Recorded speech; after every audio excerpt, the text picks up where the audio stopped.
right, the jury has been dismissed for the day, so let's get to the end of the day recap. Now, where we last left off, George Kaplan, a former assistant of Sean Diddy Combs, was testifying. He stated that his day would typically start around 9:30 a.m. and he would make sure that the chef and housekeeping staff were ready for the day. He said he would also make sure that Combs' bathroom was set up with his toiletries and medications. The earliest he could remember finishing a day was around 5 or 6 p.m. and the latest he could ever remember was around 7 a.m. He said he typically worked 80 to 100 hours a week and was paid $125,000. Kaplan said he started working at Combs Enterprises in 2013 as an executive assistant to the chief operating officer. About 10 months later, he was promoted to Combs' executive assistant.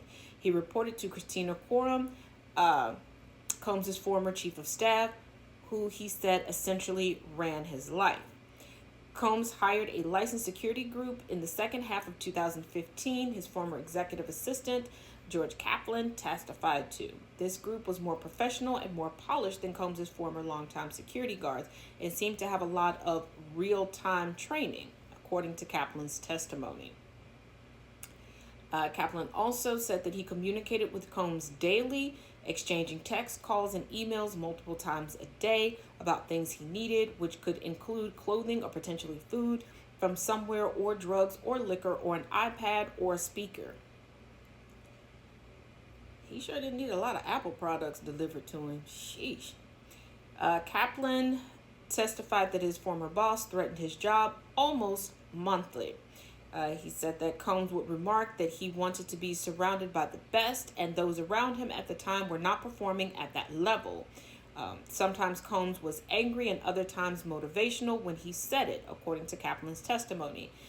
During Kaplan's first week of working for Combs, he assigned Kaplan to find a 1-gallon BPA-free water bottle at Whole Foods. The store didn't have it, so he brought back 2 half-gallon bottles instead.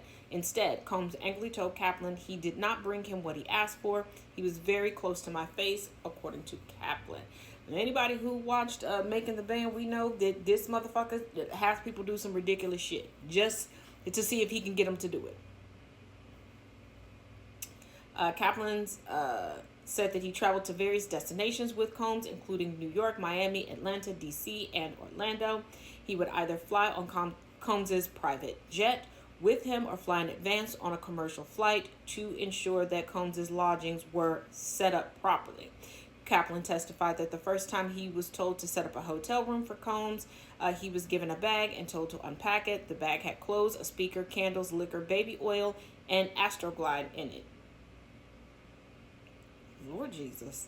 After the first time, he said he would often buy the same supplies with his corporate credit card. He said Combs or Christina Quorum, the former chief of staff, would usually instruct him to set up the hotel room.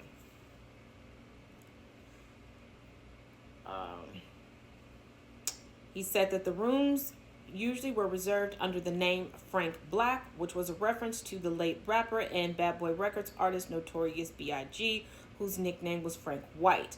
Kaplan's understanding was that Combs would have guests or a female partner join him in the hotel rooms. After Combs would leave the hotel room, Kaplan would enter and pack up Combs' belongings and tidy up the place.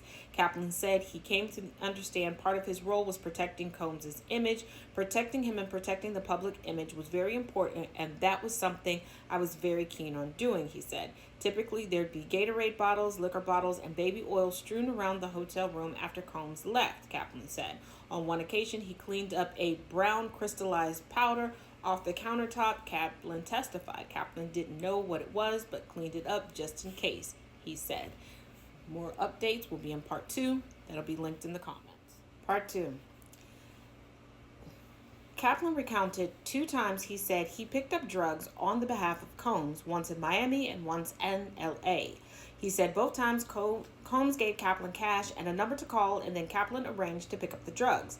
One time he picked up MDMA, and the other time he didn't know what the substance it was that he picked up. The jury was then dismissed for the day.